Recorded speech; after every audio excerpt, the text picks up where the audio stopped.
Hello viewers, मैं हूं Pratap reborn India से। आज हमारे साथ डॉक्टर नीरज वसंतानी जी हैं, जो कि न्यूरोसर्जन हैं आगरा के हेलो। फेमस। और he has more than 8 years experience इस फील्ड में, जो कि बहुत बड़ा एक्सपीरियंस माना जाता है। Welcome sir, welcome to our hello channel Pratap. And thank you for your precious time. Thank you. Sir, हमारे कुछ फ्रेंड्स हैं जो उस प्रॉब्लम में, उनका क्वेश्चंस होते हैं कुछ, तो उसी क्वेश्चन से रिगार्डिंग आपसे बात करनी थी। Yes, most welcome. Thank you sir. Generally लोग पूछते हैं न्यूरोसर्जन होता क्या है। न्यूरोसर्जन सुना है। देखिए, न्यूरोसर्जन एक ब्रांच है मेडिकल फील्ड की। इसमें हम डील करते हैं बहुत सारी बीमारियों से जो कि related to the nervous system है। नर्वस सिस्टम में क्या क्या आता है, जैसे ब्रेन, स्पाइनल कॉर्ड, मेनली ये दोनों आते हैं। तो जो भी ब्रेन और स्पाइन से रिलेटेड प्रॉब्लम्स हैं उनके ऑपरेशंस हम करते हैं। इसके मुकाबले जो न्यूरोलॉजिस्ट होते हैं they also deal with the same things, but वो सर्जरीज नहीं करते। तो जो भी ऑपरेटिव काम है इस फील्ड में ब्रेन और स्पाइन से रिलेटेड, वो न्यूरोसर्जन्स करते हैं। Spine includes your neck, back and everything. Commonly लोग समझते हैं कि स्पाइन ऑर्थोपेडिक सर्जन्स डील करते हैं, बट मैं ये मानता हूँ कि स्पाइन में ज़्यादा बेटर ट्रेनिंग न्यूरोसर्जन्स की होती है। Depends on college to college.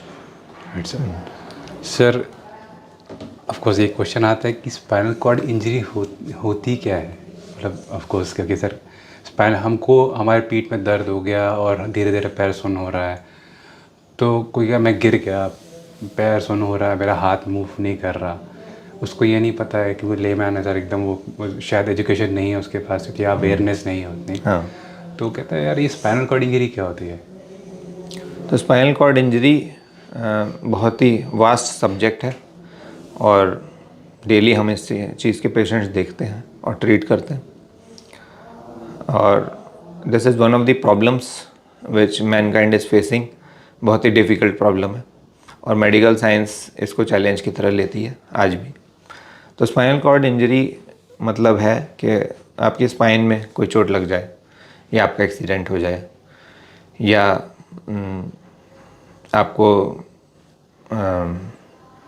जो एक्सीडेंट्स हो रहे हैं आजकल डेली, इसमें गर्दन से लेके लोअर बैक तक ये पूरा स्पाइन आता है। इसमें अगर कहीं भी आपको चोट लगती है तो स्पाइनल कॉर्ड इंजरी में आता है ये। Sir, levels of spinal cord injury भी होता है। लोग कहते हैं कि मेरे गर्दन के नीचे का हिस्सा नहीं चल रहा, या मेरे यस। तो स्पाइनल कॉर्ड इंजरी में कई levels, depends on the level कि आपके कौन से लेवल पे इंजरी हुआ है, उसके हिसाब से आपका डेफिसिट होता है, neurological deficit. That means suppose आपका लोअर बैक में हुआ है, लंबर स्पाइन में, तो आपके पैर कमज़ोर हो जाएंगे, आपके हाथ ठीक रहेंगे। किसी का डोर्सल स्पाइन में होता है, मिड बैक में, मिड बैक। तो आप तब भी पैर ही कमज़ोर होते हैं और लोअर बॉडी वीक हो जाती है। अगर किसी का गर्दन में, those are the most serious type of injuries, spinal cord injuries, उनके चारों हाथ पैर कमज़ोर हो जाते हैं। I have a very close friend who was my batchmate in college, and he suffered neck injury, cervical spine injury in a road traffic accident. So हर एक की फैमिली में कोई ना कोई ऐसा होता है, and these are very devastating injuries for the patient and the family. तो नेक की जो इंजरीज मानते हैं हम सबसे डिफ़िकल्ट होती हैं ट्रीट करना। सो जनरली लोग पूछते हैं रिकवरी के चांसेस कितने % होंगे। हमने सिक तो सर्जरी करवा ली, तो डायलामा में पेशेंट बहुत रहता है, कोई भी हो कि सर्जरी, पहले तो क्वेश्चन रहता है मन में सर्जरी करवाएं। अपने आप में बहुत डरावना सा लगता है हम लोगों को, सर्जरी होगा तो कटेगा, ब्लड वगैरह, ब्लीडिंग वगैरह होगी, रिकवरी होगी। लोग कहते हैं नहीं, ऐसे पड़े रहने दो, ठीक हो जाएगा। तो आप क्या कहना चाहेंगे इसके लिए? हाँ, तो लेट मी टेल यू कि लोग जो हैं न्यूरोसर्जिकल एडवांसमेंट्स के जो हुए हैं एडवांसमेंट पिछले 50 साल में, उससे अवेयर नहीं है। As soon as somebody has undergone a spinal cord injury, किसी का एक्सीडेंट हो गया है या किसी को चोट लग गई है, एक्सीडेंट हो गया, उसके हाथ पैर नहीं चल रहे हैं या पैर नहीं चल रहे, he should be immediately rush to hospital where a neurosurgeon is available, है ना, विदाउट एनी डिले। और उसको ट्रांसपोर्ट करने में you have to be careful कि आपको गर्दन न हिलाएं या कमर न हिलाएं। That is very important, because अगर आप गर्दन हिलाएंगे या कमर हिलाएंगे तो आपकी इंजरी और बढ़ सकती है लाने में। तो पहली चीज़ तो ये होगी। दूसरी चीज़ है कि आप न्यूरोसर्जन के अंडर तुरंत एडमिट हो, इसमें कोई शक ही नहीं है कि आप इलाज नहीं करेंगे स्पाइनल कॉर्ड इंजरी का। Now the neurosurgeon will assess via MRI और CT स्कैन और बोथ कि आपकी इंजरी का लेवल क्या है, कितनी सीरियस है, कौन से फ्रैक्चर्स हैं। तो ये सब असेसमेंट के बाद न्यूरोसर्जन विल टेल यू कि आपको सर्जरी की ज़रूरत है या नहीं। ज़्यादातर केसेस में सर्जरी की ज़रूरत पड़ती है और इससे कोई घबराने की बात ही नहीं है। Surgery is quite safe in today's world with the advent of anaesthesia, better techniques, better neurosurgical techniques, है ना। तो आई डोंट थिंक कि इसमें पेशेंट को डरना चाहिए सर्जरी से एट ऑल, क्योंकि भाई अगर आपने सर्जरी नहीं कराई मान लीजिए, तो what ever chance you have in that golden period of first 24 to 72 hours that is lost.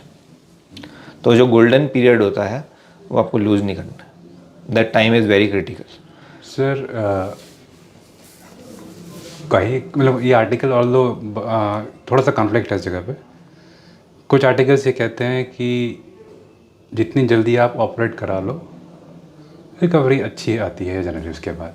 कुछ आर्टिकल ये कहते हैं कि ये डिपेंड करता है। No, I don't agree with that.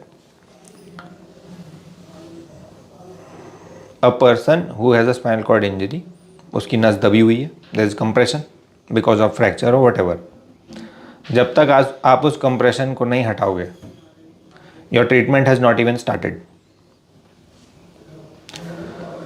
इसके मुकाबले अगर मान लो आपकी स्पाइनल कॉर्ड ट्रांजैक्शन ही हो गया है, मतलब कट गई, समझ गया ट्रांजेक्शन, तो then there is not much point in operating, या कुछ लोग बोलते हैं स्टेबलाइज करने के लिए ऑपरेट करते हैं। तो अगर आपकी स्पाइनल कॉर्ड कट ही गई है, then there is no urgency to operate, और even you may not operate. But if your spinal cord is injured or compressed, the best modality of treatment available today in today's world is surgery. There is no doubt about that. जो articles आपने पढ़े हैं, जो internet पे हैं, they have varied amounts of population, मतलब varied classes of patients which they have dealt with. जैसे अगर कोई सिर्फ लंबर स्पाइन के पेशेंट ले लेगा तो उसमें बहुत अच्छे रिजल्ट मिलेंगे उसे, अगर कोई गर्दन के ले लेगा तो उसे बहुत ख़राब रिजल्ट मिलेंगे।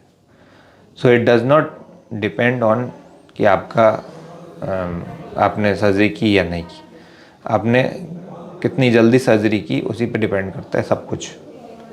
जनरली सर इसमें कोई डाउट नहीं है, okay, there is no doubt in this. ठीक, अगर आप लेट करोगे आप अपना ही नुकसान कर रहे हो, great. As simple as that. लोग पूछते सर, आपको एक बड़ा जनरल क्वेश्चन है, सर्जरी के लिए टाइम कितना लग जाता है? That is a very vague question and I don't think it concerns the patient's recovery at all. Of course that is not. So in गर्दन के सर्जरीज़ में हमें लगता है आमतौर पे 3 से 4 घंटे, लंबर स्पाइन की सर्जरीज़ में थोड़ा और कम लगता है, डोर्सल स्पाइन में और कम लगता है, लगभग 2 से 3 घंटे, जो भी फिक्सेशन वगैरह होते हैं। सर अगर सर्जरी हो गई उसके बाद पेशेंट को OPD में भेजने से पहले क्या क्या चीज़ें देखी जाती हैं? मतलब क्या कुछ चेक भी करा जाता है कि पेशेंट स्टेबल है या नहीं है ना? नहीं, आई डेंट गेट योर क्वेश्चन। मतलब जैसे मेरा ऑपरेट हो गया तो मेरे को OPD में ट्रांसफ़र करने से पहले क्या वो चेक करेंगे मेरे को कि मैं प्रॉपर मैं किस तरह से बिहेव कर रहा हूँ, मेरा body reflections? So it depends on the level of injury again. अगर आपकी गर्दन में इंजरी है और आपके रेस्पिरेटरी कॉम्प्रोमाइज़ है तो of course you will stay in hospital for a longer time. That period is around 10 to 14 days generally. मैं अपने पेशेंट्स की बात कर रहा हूँ जो मैंने ऑपरेट किए हैं पिछले 5 साल में आगरा में।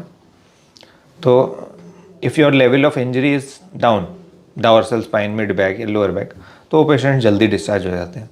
Average stay is 5 to 7 days in hospital. उसमें हमें कुछ ऑब्जर्व ऐसा कुछ खास करना नहीं होता है। Once you have operated and you are satisfied with the fixation, then the patient is ready to go home. Okay, average stabilization period is 5 to 7 days for mid back, lower back, and for गर्दन में थोड़ा ज़्यादा time लगता है, because those patients में be on ventilator, जो गर्दन वाली injury, they may be on ventilator, they may be on a tracheostomy, right, request. And उनमें थोड़ा सा प्रोग्नोस्टिकेट करना भी मुश्किल होता है। Despite your surgeries, despite your best of efforts, those injuries are the most serious ones, and आपको बहुत केयरफुली उसमें डील करना पड़ता है पेशेंट्स को। सर 1950s तक जो लिटरेचर प्रेजेंट है उसमें यह कहा जाता था कि अगर स्पाइनल कॉर्ड इंजरी हुई तो he is a con case, he और she is a con case. लेकिन मिड 60s तक आके ओपिनियन धीरे धीरे चेंज होने लगा कि नहीं, पॉसिबिलिटीज़ हैं with the help of rehabilitation. हो सकता है वो अपनी पुरानी स्टेज में एग्जैक्टली नहीं पहुंच पाए, लेकिन जो भी है वो उसको हम आज के एनवायरनमेंट में उसको भेज सकते हैं ताकि अपने आप को सस्टेन कर लेगा और वो सर्वाइव कर सकता है। तो इसमें दो चीज़ें हैं। 1950 से अब तक पिछले 70 साल में बहुत एडवांसमेंट्स हुए हैं in both fields. Number 1 is neurosurgery and number 2 is physiotherapy. तो दोनों में बहुत सारे एडवांसमेंट्स हुए हैं which the common public is not aware of, लोगों को मालूम नहीं है, तो इसलिए वो हमेशा ससेप्टेबल नज़रों से दिखते हैं इन चीज़ों को। और उसका कारण यही है कि उनके जो रिलेटिव्स बोलते हैं वो उसको विश्वास ज़्यादा करते हैं, रादर देन हम जो बोल रहे हैं या फिजियोथेरेपिस्ट जो बोल रहे हैं उन पे कम विश्वास है। रीज़न इज़ वेरी सिंपल कि we take money from the patient for surgery और physiotherapist takes money from the patient, of course he will take it, of course it is his professional fees. That does not mean कि we are going to harm the patient. We are telling everything in the benefit of the patient. हम patient की भलाई के लिए ही सब बता रहे हैं। That is true for 99.9% of the doctors. No doctor will tell you things, or physiotherapist will tell you things to harm the patient. Right. तो जो एडवांसमेंट्स की बात मैं कर रहा हूँ, जो एडवांसमेंट्स हुए हैं उससे स्पाइनल कॉर्ड इंजरी के रिजल्ट्स में बहुत मेजर डिफरेंस आया है पिछले 70 साल में, स्पेशली इन लंबर स्पाइन, जो लोअर बैक और मिड बैक के केसेस हैं।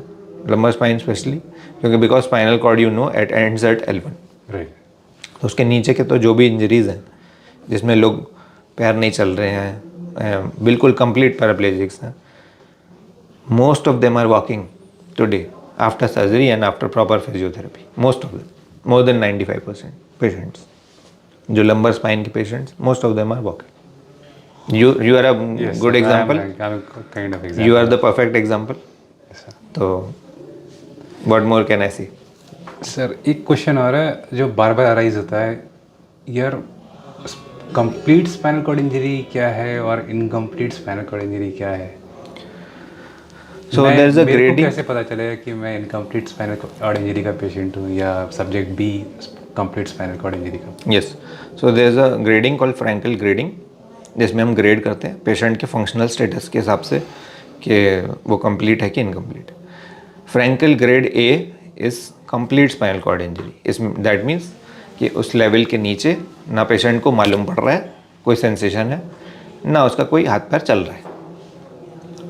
तो और बाकी सब जो ग्रेडिंग्स हैं B, C, D, E वो इनकम्प्लीट इंजरीज में आती है। जनरली ऐसा कहते भी हैं, मेरे फिजियोस भी कहते हैं कि अगर जैसे एशिया असेसमेंट होता है, एशिया स्कोर, एशिया स्कोर, तो एशिया B, C में अगर आपको पेशेंट मिलता है तो 70 to 80% चांसेस होते हैं कि विद इन 2.5 years ही That is true. और she can be normal again that is true. And can resume her लाइफ और his life That is very easily. Sir एक और है FMS scoring. Its not practically important. I think viewers के लिए ज़्यादा important नहीं है। I think we can skip that.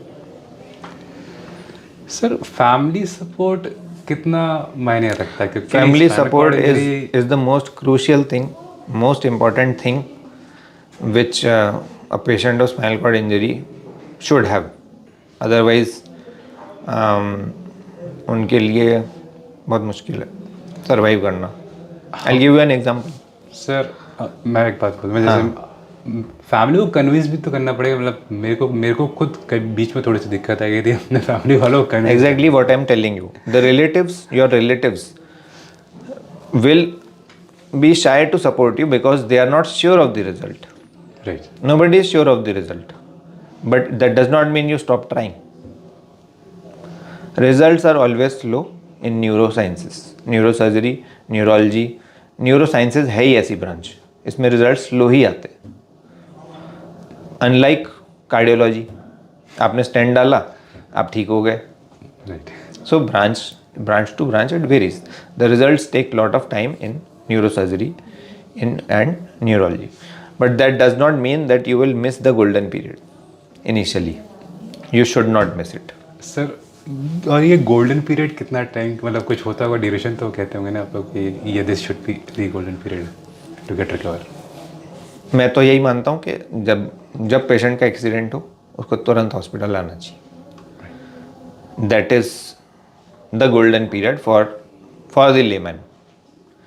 अब अगर वो सोचने लगे कि मैं 6 घंटे वेट करूँ, 12 घंटे वेट करूँ, 24 घंटे वेट करूँ, he is losing time because a neurosurgeon cannot operate on you immediately.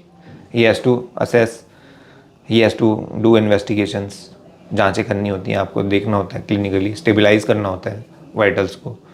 तो ये सब करने में टाइम लगता है, उसमें भी टाइम जाता है. क्रिटिकल जो क्रिटिकल टाइम है उसमें जाता है. तो वो बहुत ज़रूरी है. और जहाँ तक आप रिलेटिव्स की बात कर रहे थे, I like to give you an example. Please. There was a patient of mine. He was a vegetable seller in some village. तो उनको हो गई थी स्पाइनल कॉर्ड इंजरी.